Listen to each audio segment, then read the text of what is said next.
Hello everyone and welcome to the first of our video tutorials on negligence. In today's video we'll be looking at the first element in proving negligence, duty of care. Just a reminder then that in order to prove the defendant liable in negligence, the claimant has to prove firstly there was a duty of care, secondly there was a breach of that duty, and thirdly that this resulted in damage. But today we're going to focus solely on how you prove duty of care in negligence. Donoghue and Stevenson is the first case to look at here because this case established the modern law of negligence and it established the neighbour principle. I'm not going to go over the facts again with you here. There's a little video link that you can look at to remind yourself of this if you go onto my PowerPoint. But for now, we're just going to focus on the principle from Donoghue and Stevenson.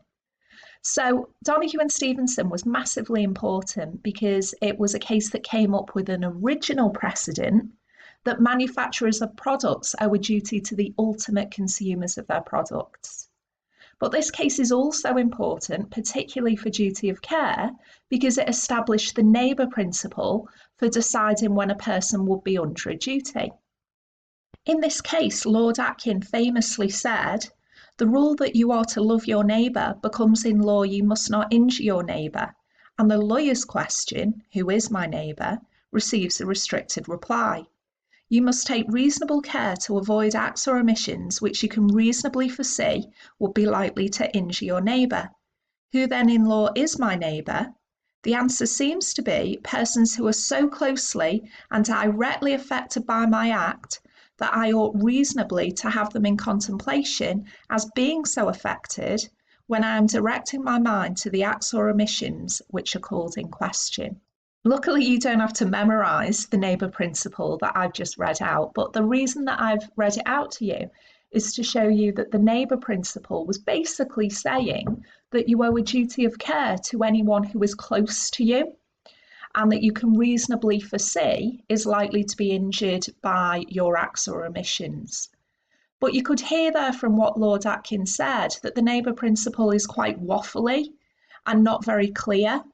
So in the next case of CAPARO and Dickman, the judges took the opportunity to give a much clearer test for establishing when a duty of care would be owed. So in CAPARO and Dickman, the neighbour test or the neighbour principle was replaced by a three-part test for establishing a duty of care. So you have to firstly look, was the damage or harm reasonably foreseeable? Was there sufficient proximity, meaning closeness, between the claimant and the defendant? And is it fair, just and reasonable to impose a duty? And what we need to do now is look at some cases that help to illustrate each of these stages. So we're going to start by looking at how do we work out if the damage or harm was reasonably foreseeable.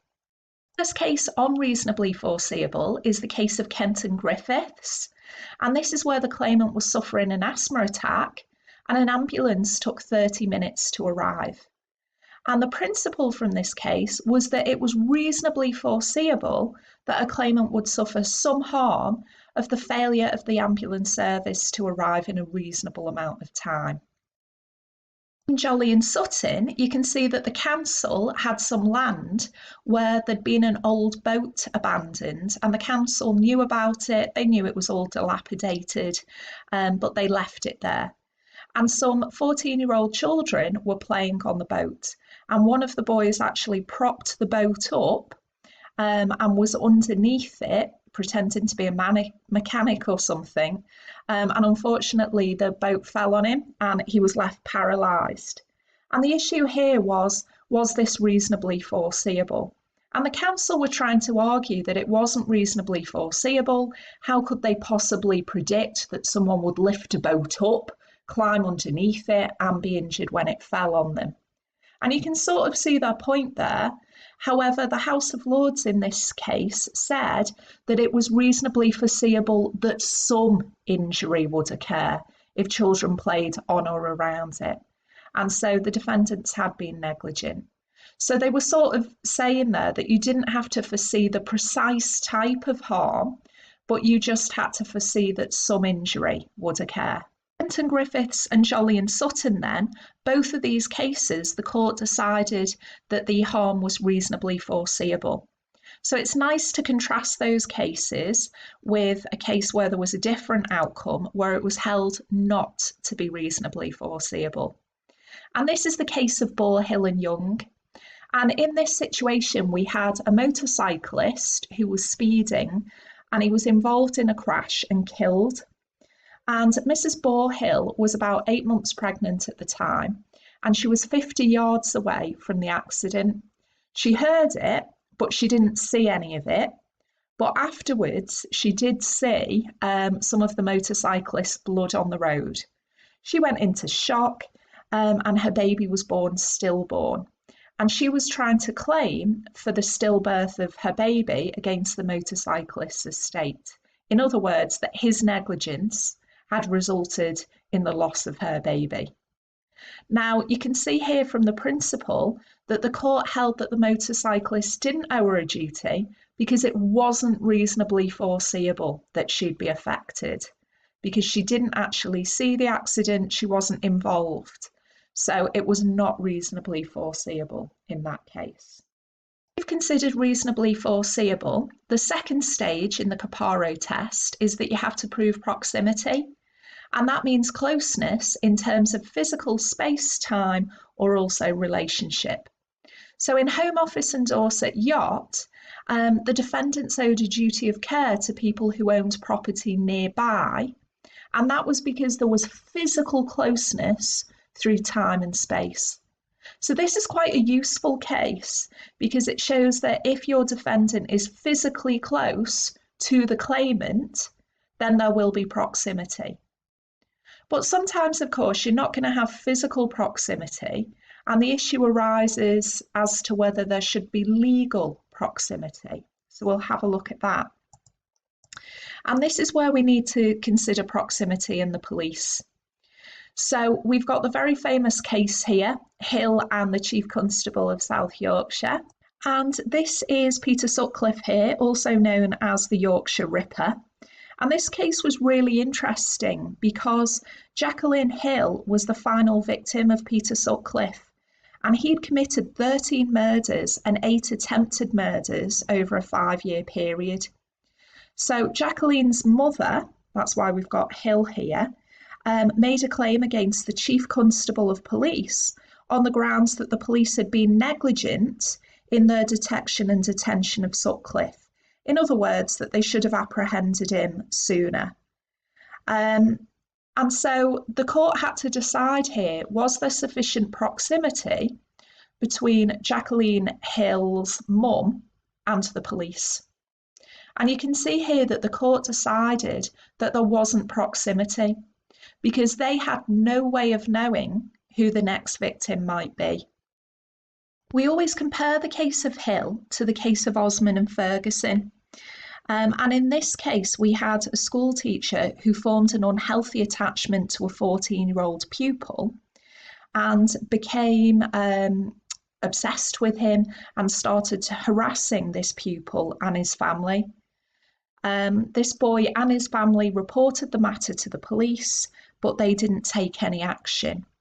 And unfortunately, on one particular occasion, the teacher came over to the home of the boy and his family, and he shot the boy and his dad. Now, the boy survived, but sadly the father passed away. And the issue here was, did the police owe a duty to the family?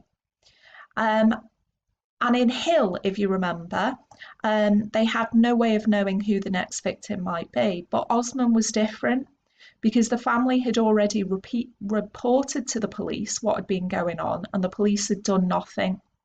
So on this occasion, there was a sufficiently proximate relationship because the police knew that there was a real risk to that schoolboy and to his family. You'll notice here, though, that although there was proximity in the case of Osman, not in Hill, but although there was proximity in Osman, these cases also failed on stage 3 of the CAPARO test because it was held that even if there was proximity, it wasn't fair, just and reasonable to impose a duty of care on the police. So this raises an important point that in order to owe a duty of care, you have to meet all three parts. So it has to be reasonably foreseeable, you have to have proximity, and it has to be fair, just and reasonable.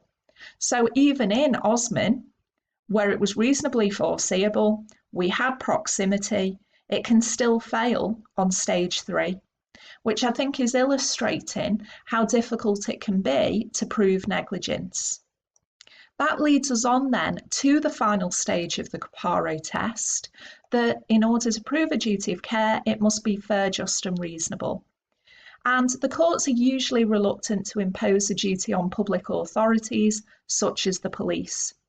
So as I've just mentioned, in both Osman and in Hill, it was held to be not fair, just and reasonable to impose a duty on the police, because it was felt that it could lead to policing being carried out in a defensive way.